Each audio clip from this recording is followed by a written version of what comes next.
বাংলা সাহিত্যের ওরা 11 জন। জীবনানন্দ দাশ। জীবনানন্দ দাশ বাংলা সাহিত্যের অন্যতম আধুনিক কবি ছিলেন। তার জন্ম বরিশালে এবং মৃত্যু ট্রাম দুর্ঘটনার মাধ্যমে। তার বাবার নাম সদানন্দ, মায়ের নাম কুসুম কুমারী দাশ। কুসুম কুমারী দাশের বিখ্যাত কবিতা আদর্শ ছেলে।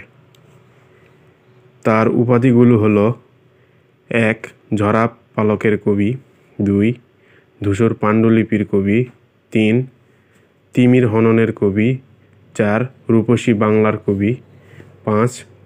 উপমা ও রূপকের কবি, 6. শুদ্ধতম কবি, যা আব্দুল মান্নান সৈয়দ দেন, 7. নির্জনতার কবি, বুদ্ধদেব বসু তাকে উপাধিটি দেন।